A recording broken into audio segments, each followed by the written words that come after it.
Yo, what's good, YouTube? It's your boy John Ray's coming at y'all with another video, man. Make sure you guys leave a like, make sure you guys comment, drop your comments down below, make sure you guys subscribe if you are a new viewer, and be sure to hit that notification bell so whenever I upload or stream, you guys will be notified.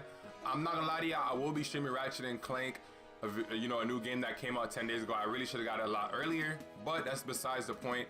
I'm gonna be streaming it, so if y'all want to pull up to that, make sure y'all pull up, show some support, drop a like on the stream, all of that. But we're gonna get straight into today's video. So as you guys know, 2K22 is around the corner, and I wanted to address something that, you know, I'll be the quote unquote villain for this, because it's funny to me how this community thinks, right? Very selfish, very self-centered. Look at it like this, right? We all saw what happened when 2K made 2 games, right? When they tried to make 2 games at once, like meaning that they tried to fully put all their attention into 2 games. We saw what happened. You know, 2K is gonna say what they have to say to sell their game. They're gonna say, oh, they have 2 separate dev teams and da-da-da-da-da and all of these great things just so they can get your money. And in all reality, they can only, you know, keep up with 1 game at a time. And that's just what it's been for the past couple of years. And even when they are keeping up with 1 game, it's never been a good game. You know what I'm saying? What 2K game has been good since 16, like, as a whole? Obviously, some people enjoyed 19 for some odd reason, even though it had a pushing animation, you know, all the things that was wrong with 19. And then 20 had it had some fun builds to use, and wagers became a thing in 20. But let's not forget there was dribble glitching, slightly early's going in, post hooks unguardable, defense, you know, was basically non-existent once again. The main point I'm trying to make is this, guys. When 2K14 came out, which was the first time that, you know, 2K transitioned from an old generation to a new generation, which was from PS3 to PS4. You guys can translate that from 360 to Xbox One and so on and so forth. For the Xbox One to Series X, you guys understand what I'm saying about that. But basically, when the PS3 version of 2K14 came out, it was just simply My Career and, you know, Play Now. They moved on from that, you know, from that generation to focus on the next, which was PS4. That's why they were able to create this brand new 2K that we all fell in love with, which was, you know, 2K after 2K14. I'm not even gonna skip 2K14 yet. 2K14 had a park. It had updated graphics. It was a better game. It had a better story mode. You know, everything was just, I think that's the first time they introduced like a really, really cool story mode in 2K14 next gen. So that was the first time that 2K did all of that. That was because they was able to move on from the older version and focus on the newer version so it can be better, you know, which led to 2K15, 16, and 17, which are the games that we all love. If 2K hadn't switched their focus to next gen, which is PS4 and Xbox One at that time, we would have never fell in love with 2K the way how we have fallen in love with it, you know, to where we want it to be good again. You guys understand what I'm saying?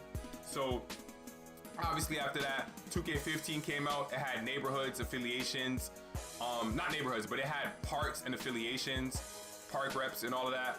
And that was on 2K15 of PS4, right? So you guys keep up with me, understand what I'm trying to say here. What was on PS3 2K15? Simply, it was just My Career and Play Now again. There was nothing like that on PS3 for 2K15, and it happened like that, so on and so forth. So basically what I'm trying to say now is this, right? Fast forward to 2K21, and we've seen what the product has been. We've seen it.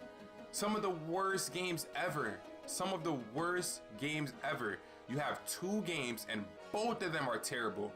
The only reason why a lot of people even said, oh, current gen, because yes, currently right now it is difficult to get a next gen system, and in the sense that a lot of people just don't want to try, meaning that a lot of people are not willing to just simply have a notification on and things of that nature to where they can just click a notification, go to, you know what I'm saying? People don't want to do that. People just want to be able to go into the store and get it, which is understandable. But it's like, if the item is highly sought after, you have to just at least try.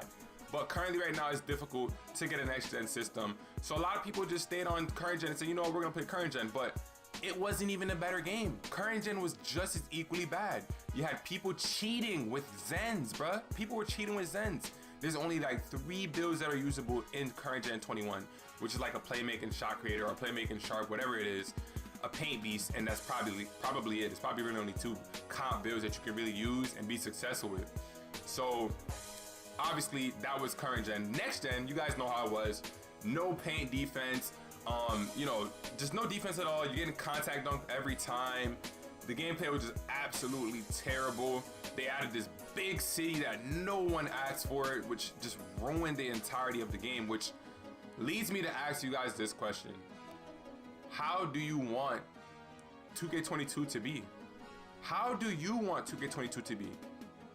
Knowing the 2K game that we know, ask yourself this honest question and please answer it. Do you think that 2K can make 2 games at once and actually be successful? I want you to answer me that question. Now, that doesn't mean that 2K is just supposed to simply not make a 2K22 for PS4 or Xbox One, because a lot of people still have it. But what I'm trying to say is, the focus now needs to be next gen. They need to follow the formula that helped them become the game that we all fell in love with. The same way how we're asking them to follow the formula of Park, which was successful, is the same way the community needs to ask 2K to follow that same routine. Follow what made the game good. Follow that same routine of focusing on the next generation of that game instead of trying to balance 2 games at once, really only for the money. They're not doing it because they know people enjoy this, or no, they're doing it for the money. That's the only reason why. Why else would they have to make 2 games at once? What's the point of doing that? How can they do that if they haven't even been good at making 1 game at once since 2K16? So how are they gonna succeed at making 2? So you ask yourself that question and please let me know, what do you expect to happen if we get two 2K22s once again that are both being focused on heavily by the quote unquote split up dev team, 2 separate dev teams? It's gonna be funny. But if the community can't be mature enough to understand that, then all their favorite YouTubers are gonna leave the 2K community. They're gonna go on and become content creators elsewhere, and the game's gonna be terrible year after year after year after year after year after year and after year again. So I hope y'all understand what I'm saying. It's pretty simple. I'm not saying 2K shouldn't make a current gen version of 2K22, but they need to focus on next gen, which is the same formula that they followed from 2K14 and on and up, which ended up making some of the best 2Ks ever, 15, 16, 17. So hey, it is what it is. Y'all make sure y'all like, comment, subscribe, drop your thoughts down below. Nonetheless, it is what it's gonna be. You know, it's gonna be what it is, man. And we're gonna see what happens. It's your boy John Ranks. Thanks for watching, and I'm out, y'all. Peace. Gang, they cannot do it like him. Nobody shooting like him. Gang, nobody doing like him. That nigga hate everyone cause he broke, and that's why nobody like him. Gang, SD Grim, now he talking this shit.